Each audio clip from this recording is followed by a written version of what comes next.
Movie start होती है तो हमें अपोकलिप्टिक टाइम दिखाया जाता है, यानी जब आज से हजारों साल पहले इंसानों जैसे नजर आने वाली मॉन्स्टर्स जिन्हें टाइटन्स कहा गया है, उन्होंने पूरी दुनिया को डिस्ट्रॉय कर दिया था और उनसे डर कर इंसानों को अपनी जान बचाने के लिए अपनी ही बनाई गई दीवारों के पीछे सरवाइव करना पड़ रहा है। और वो लोग दीवार के पीछे इस उम्मीद पर जिंदगी गुजार रहे थे कि अगर वो टाइटन्स वापस आ गए तो ये दीवार उनको सेव करेगी। लेकिन अब 100 सालों से ज्यादा गुजर चुके थे और लोग टाइटन्स को भूलने लगे थे और अब टाइटन्स की हिस्ट्री सिर्फ किताबों में लिखी गई कहानियों तक रह गई थी, जो बच्चों को डराने के लिए इस्तेमाल की जाती है। दीवार के पीछे रहने वाले लोग चाहकर भी उस दीवार को पार करके बाहर नहीं जा सकते थे, क्योंकि गवर्नमेंट ने टाइटन्स के डर से दीवार के पास जाना भी डिसअलाउ किया हुआ था। और इस तरह से लोग बुरे लाइफ यानी मुश्किल में भी जिंदगी गुजारने पर राजी हो गए। दीवार के अंदर की दुनिया को 3 हिस्सों में डिवाइड किया हुआ था। एरिया नंबर 3 फार्मर्स और वर्कर्स का था, जो खेतों में काम करके सरवाइव करते थे।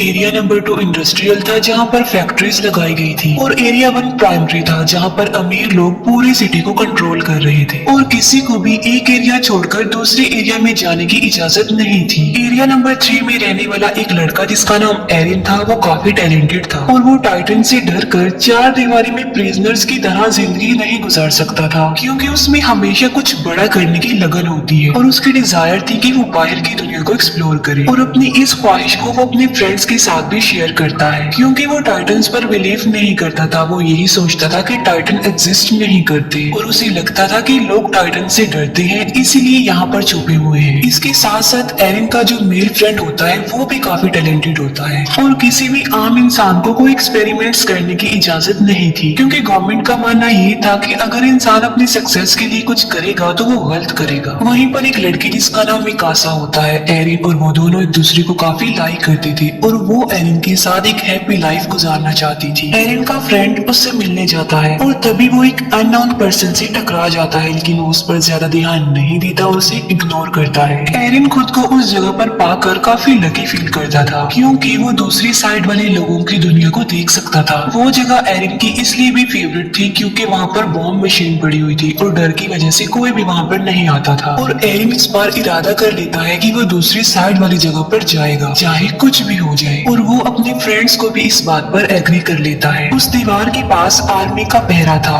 और वो फर्स्ट टाइम सोल्जर्स की नजरों से बचते हुए उस दीवार के काफी करीब आ जाते हैं, लेकिन इससे पहले कि वो आगे बढ़ते वो पकड़े जाते हैं। उन सोल्जर्स का लीडर उन लोगों को बचा लेता है, क्योंकि वो लीडर एरिन को काफी लाइक करता था और उन्हें पता था कि एरिन काफी इंटेलिजेंट है और वो एरिन के इस पैशन को अंडरस्टैंड भी करते थे। अभी वो लोग ये बातें डिस्कस कर ही रहे होते हैं कि जमीन कांप उठती है और जब वो दीवार के ऊपर देखते हैं तो उन्हें यकीन नहीं आ रहा होता जो वो देख रहे होते हैं, क्योंकि पहली बार इतने खौफनाक डर से उनका सामना जो हो रहा था और वो एक मॉन्स्टर टाइटन था, जो कि टाइटन से कई ज्यादा पावरफुल और बड़ा था। और ऐसे मॉन्स्टर्स को जायंट्स कहते हैं और वो उस दीवार से भी काफी बड़ा होता है और आग का बना होता है। और उस वक्त वो आग निकाल रहा था और अपने इतने बड़े बड़े पाँव का इस्तेमाल करके वो दीवार को तोड़ने लगता है। वो लोग काफी डरे हुए और काफी हैरान होते हैं। आग की अटैक से काफी बुरा हाल हो चुका था। लीडर एक सोल्जर को ऑर्डर देता है कि वो बॉम्बिंग करना शुरू कर दे, लेकिन वो सोल्जर उसे ये कहकर रोक देता है कि गवर्नमेंट ने हमें इन एक्सप्लोजिव का यूज करने से मना किया है। और वो जायंट काफी बड़ा होल करके हवा की तरह गायब हो जाता है और वहाँ पर तूफान आने से पहले जैसी खामोशी छा जाती है और देखते ही देखते वो टाइटन्स मॉन्स्टर्स दीवार के उस होल से बाहर आने लगते हैं। दिखने में तो वो बिल्कुल इंसानों जैसे लग रहे थे, लेकिन इंसानों की निस्बत वो काफी लंबे चौड़े थे और इंसानों को देखकर उनके फेस पर इविल स्माइल होती है कि जैसे वो इंसानों को अपना खाना समझ रहे हो।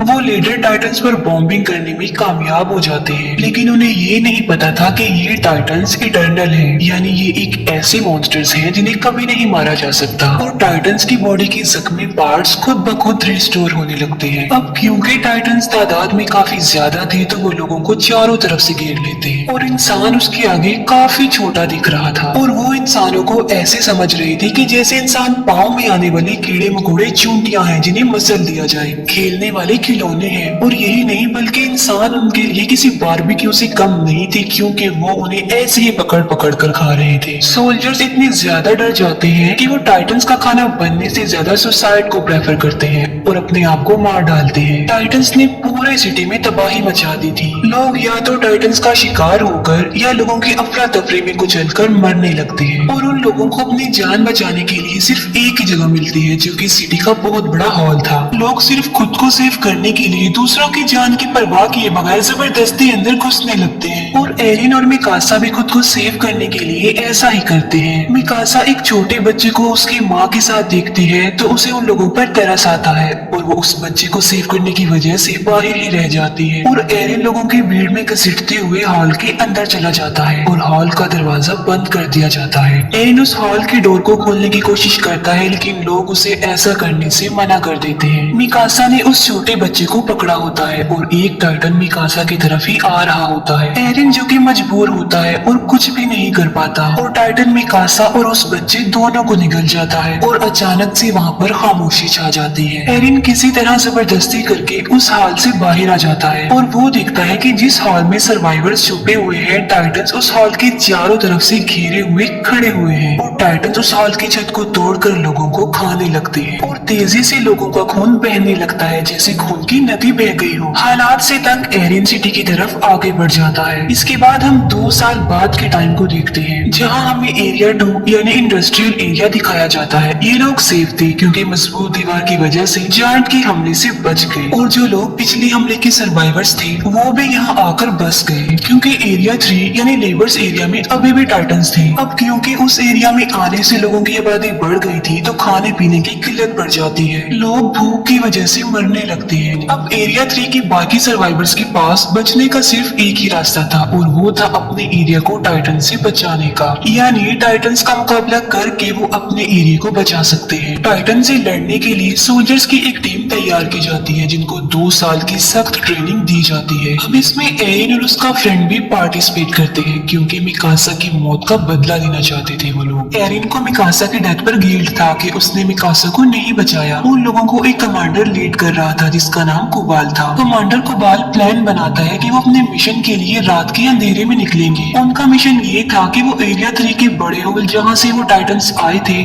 उसे ब्लास्ट की मदद से बंद करने का। प्लान के अकॉर्डिंग वो हॉल के ऊपर वाले पार्ट पर ब्लास्ट करेंगे, जिससे होगा ये कि वो टूटा हुआ मलबा नीचे गिरेगा और उससे वो हॉल बंद हो जाएगा। और क्योंकि वो दीवार काफी मजबूत है तो ब्लास्ट के बावजूद भी टाइटन्स वहाँ से नहीं आ पाएंगे और अगर वो इस मिशन में सक्सेसफुल हो गए तो वो टाइटन्स को मार सकते हैं। और उन लोगों की आखिरी उम्मीद ईरी एक्सप्लोजिव था, यानी इस मिशन में या तो वो मार डालेंगे या मारे जाएंगे। वेपन सेट सब सोल्जर्स को अपने बनाए गए खास न्यू वेपन के बारे में बताती है जिसकी मदद से वो हवा में उड़ सकते हैं, क्योंकि उन्हें पता चल चुका था कि टाइटन्स की नेक पर अटैक करके उन्हें मारा जा सकता है और वो टाइटन्स दोबारा जिंदा भी नहीं होंगे। प्लान के मुताबिक वो रात के अंधेरे में अपने मिशन के लिए निकल जाते हैं, लेकिन अपने टारगेट तक पहुंचने से पहले ही उन्हें रास्ते में कुछ अजीब फील होता है और वो लोग चेक करने के लिए जाते हैं कि आखिर क्या गड़बड़ है। वो समझते हैं कि वो सिर्फ काउस की आवाज है और जब उन्हें रियलाइज होता है कि सब ओके है तो वो चल पड़ते हैं। फिर एक लेडी को किसी छोटे बच्चे के रोने की आवाज सुनाई देती है और वो सोचती है कि बच्चा मुसीबत में है और उसे हेल्प की जरूरत है और वो उसकी हेल्प करने के लिए आगे चेक करने के लिए जाती है। एरिन भी उसके पीछे पीछे जाता है और जब उन्हें बच्चा मिल जाता है तो वो देखते हैं कि ये तो टाइटन का बच्चा है और वो जायंट बच्चा उन्हें पकड़ने की कोशिश करता है और नीचे गिर जाता है और नीचे गिरते ही वो जोरों से रोने लगता है। उसकी आवाज सुनकर सब टाइटन जाग जाते हैं और उधर आने लगते हैं और उन लोगों को घेर लेते हैं और अब वो लोग काफी बड़ी मुश्किल में फंस चुके थे, क्योंकि उनका सेल्फिश कमांडर कुबाल उन्हें इस मुसीबत में छोड़कर वेपन्स वाली गाड़ियां लेकर वहाँ से भाग चुका था। एरिन के फ्रेंड को टाइटन्स पकड़ लेते हैं, लेकिन वो दूसरा सोल्जर आकर उसे बचा लेता है और अब वो लोग पूरी तरह से टाइटन से घिर चुके थे और अचानक से वहाँ पर टैलेंटेड टाइटन्स का शिकारी शिकीशिमा वहाँ पर आता है और उसने तकरीबन 10 से 15 टाइटन्स को मार डाला था। और शिकीशिमा के साथ एक और बहादुर सोल्जर थे और वो थी मिकासा। जी हाँ, वो जिंदा थी। दोनों मिलकर बहादुरी से अपनी फास्ट वेपन्स का यूज करके टाइटन्स को मार डालते हैं। टाइटन्स को मारने के बाद वो अपने टारगेट यानी दीवार के उस होल के पास जाते हैं, लेकिन हैरत की बात ये थी कि मिकासा एरिन को अपनी कोई भी फीलिंग्स नहीं दिखा रही थी, क्योंकि उस इंसिडेंट के बाद वो सिर्फ अपना बदला लेना चाहती थी। मिकासा को वो टाइटन निकल चुका था, था, लेकिन शिकीशिमा ने उसे बचाया और टाइटन से लड़ना सिखाया। टाइटन से लड़ने का एक सीक्रेट बताता है कि अपने गुस्से को आजाद छोड़कर टाइटन्स पर टूट पड़ो और मुकाबला करो। वो एक बात और बताता है कि इंसान का दुश्मन टाइटन से ज्यादा डर है, जो कि उसे छिपने पर मजबूर करता है। तभी उनका सेल्फिश कमांडर कुबाल वहाँ पर आता है। वो कहता है कि मिशन के लिए जो फास्ट वेपन्स हमने यूज करनी थी वो हमारी सीक्रेट जगह पर नहीं मिले, बल्कि वो अंडरग्राउंड केव्स में थी, और मैं उन एक्सप्लोजिव्स को खोना नहीं चाहता था, इसीलिए मुझे जाना पड़ा, क्योंकि हम में कोई तो चीटर है जो वो वेपन चुरा सकता था, और एक्सप्लोजिव को खोने का रिस्क वो नहीं ले सकते। वो लोग वेपन्स को लोड करने लगते हैं, लेकिन टाइटन्स उनकी आवाजों को सुन लेते हैं और अचानक वो टाइटन्स 2 लोगों को खा जाते हैं। वो सब लोग काफी घबरा जाते हैं, लेकिन लालची लीडर को एक्सप्लोजिव की पड़ी हुई थी और कोई चोर उनके वेपन्स एक्सप्लोजिव से भरी हुई गाड़ियां चुरा कर ले जाता है। और एक लेडी जिसके हस्बैंड को टाइटन्स खा चुके थे, गुस्से में आकर वो उस चोर से एक्सप्लोजिव वाली गाड़ी छीन लेती है और एक्सप्लोजिव को बचाए सेव करने के वो उसमें आग लगा देती है और अपने हस्बैंड का रिवेंज लेने के लिए टाइटन्स के बीच में ट्रक को क्रैश कर देती है। लेकिन इतने हैवी ब्लास्ट से भी टाइटन्स को कुछ नहीं होता, लेकिन उनकी आखिरी उम्मीद एक्सप्लोजिव भी अब खत्म हो चुका था। कुबाल भी उन्हें मरने के लिए मुसीबत में छोड़कर चला जाता है और वो लोग टाइटन्स के बीच में बुरी तरह से फंस चुके थे। एरिन भी अब हिम्मत हार चुका था, लेकिन फिर उसे शिकीशिमा के गुस्से वाली बात याद आ जाती है और वो अपने गुस्से को आजाद छोड़कर टाइटन से मुकाबले के लिए जाता है और वो उन टाइटन्स का मुकाबला करते हुए कुछ टाइटन्स को मारने में कामयाब भी हो जाता है। और फिर फाइट के दौरान टाइटन से मुकाबला करते हुए उसका एक पाँव टूट जाता है और एक टाइटन एरिन के फ्रेंड को पकड़ लेता है। सब लोग एरिन के फ्रेंड को बचाने के लिए लड़ते हैं ताकि वो टाइटन उसे निगल ना जाए। एरिन अब पूरी तरह से हिम्मत हार चुका था और वो डिसपॉइंट हो चुका था कि वो किसी भी तरह लोगों की हेल्प नहीं कर पा रहा है, लेकिन वो फिर भी हार ना मानते हुए हिम्मत करके उठता है और बिल्कुल ठीक वक्त पर वो अपने फ्रेंड को उस टाइटन का खाना बनने से बचा लेता है। लेकिन उसे सेव करते करते वो अपना एक हाथ भी खो बैठता है और आखिरकार एक टाइटन उसे निगल लेता है और एरिन देखता है कि वो इस खतरनाक टाइटन के पेट में आ चुका है और आहिस्ता आहिस्ता डाइजेस्ट हो रहा है। ये देखकर मिकासा कंट्रोल से बाहर होकर उस टाइटन पर अटैक कर देती है, लेकिन किस्मत उनका साथ नहीं दे रही थी और मिकासा क्रैश हो जाती है क्योंकि उसका गियर खराब हो चुका था। और अब मिकासा को अपनी मौत अपने सामने नजर आ रही थी क्योंकि वही टाइटन उसकी तरफ भी आ रहा था।